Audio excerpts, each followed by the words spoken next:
3 tips to manage your boss. What factors you should consider. Watch this video if you want to be the blue-eyed boy or girl in front of your boss.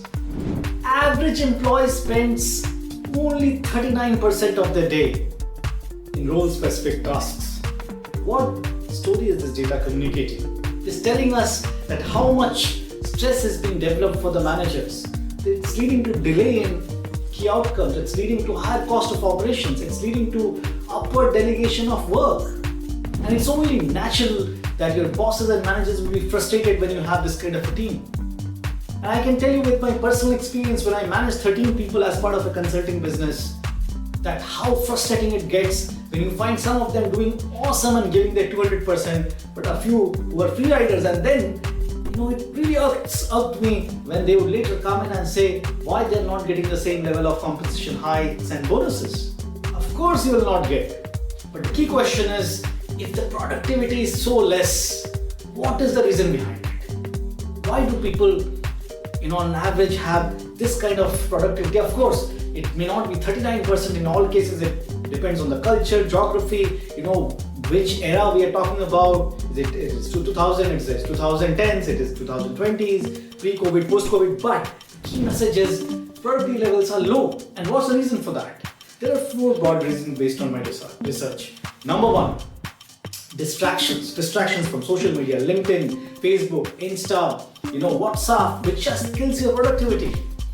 Number 2, multitasking. People have a misnomer that they can achieve more through multitasking. It's not the case. You actually compromise your depth for the width. Number 3, low productivity. You set up meetings in place of sending emails, which can be done through emails. You set up for a 10-minute conversation, you set up 1-hour meetings for 5 people, and all of them are talking, and you kill 5 hours of productivity. And work expands. We all know if you give them 1 hour, they will do 1 hour. Why not set up 15-minute slot for a 10-minute conversation? You respond through long emails to us, which can be done in just 2-liners. Why? You don't have a view of what you need to accomplish today, and hence you feel okay, fine, and then you take work home and feel work-life balance is not there.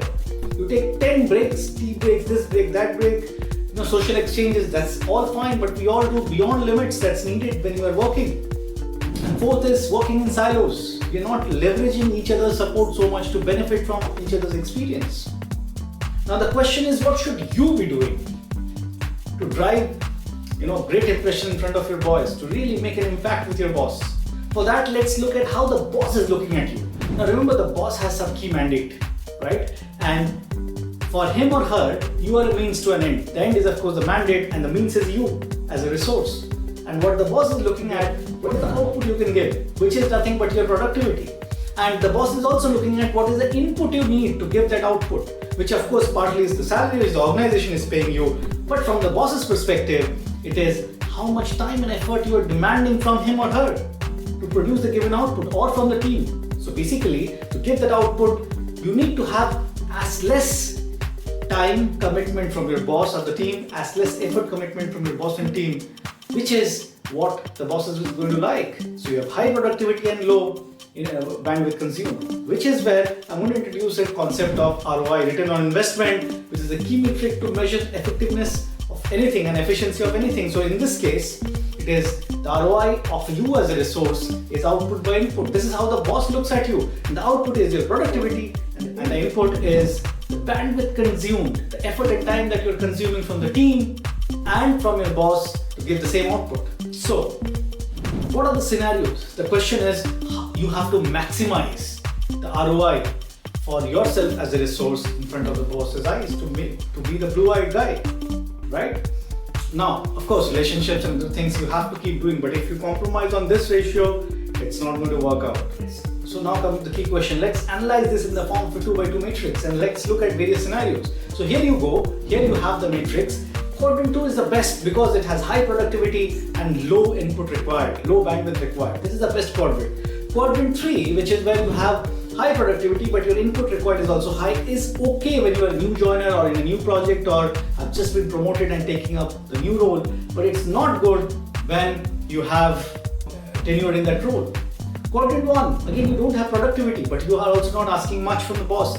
Not good. You have to figure out a way so that you ask from the boss but you have to increase your productivity. Otherwise you're not going to be a great guy in front of the boss. And quadrant 4 is the worst. You have neither productivity and you're asking for so much more time. And that is your liability to the team, right? You have to sort this out. You have to at least reduce your time intake from the boss to come to quadrant 1. And you know why these guys are asking for so much time from the boss even if they're not producing productivity?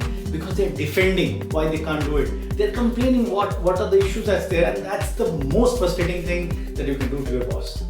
Now, let's look at how you can transition to the ideal quadrant, which is quadrant 2. Let's assume that you're in quadrant 3.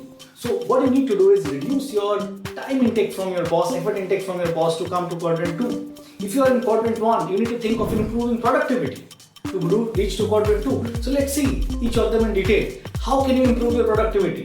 Number 1, reduce your distraction. Deactivate your WhatsApp from, let's say, 7 p.m. to morning 7 a.m. or 8 a.m. You don't need to reply them.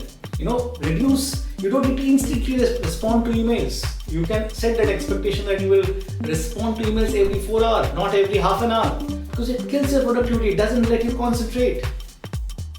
The second element is plan your day in advance. Have time blocks. Be accountable for what outcome you need to reach out the entire day and also what outcome you would achieve every hour. And if possible, maintain a journal of how much you achieved and why you did not achieve what you did not achieve. Keep a view on the KPIs. Make sure you look at the big picture and focus not on how much effort you are putting in and spending your time to show that to your boss, but show how much impact you're driving in terms of customer impact, business impact, operational impact. And most importantly, leverage the power of delegation. Delegate work to others. Delegate transactional work if possible to your juniors. Make sure you collaborate with your peers, help them and seek help from them so that you are not only able to increase your productivity but also reduce your dependence. So now let's look at the other element, which is how can you reduce your consumption from the boss in terms of time and effort.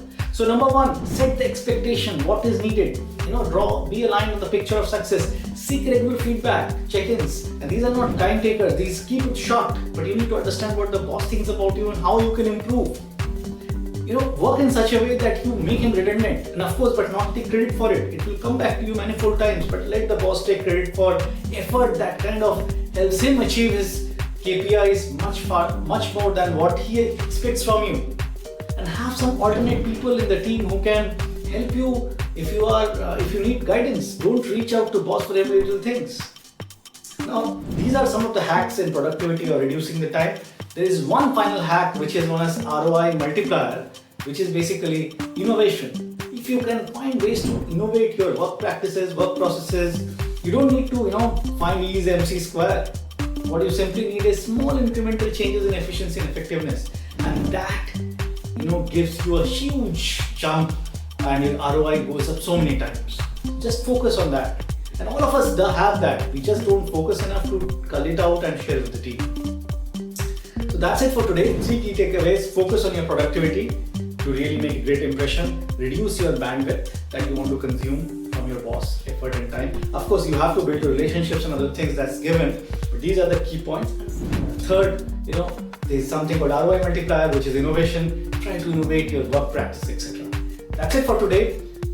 May I request you to please share your comments, inputs, questions in the comment section, and please subscribe to the channel so that my new videos can reach out to you. Thank you very much. Stay focused.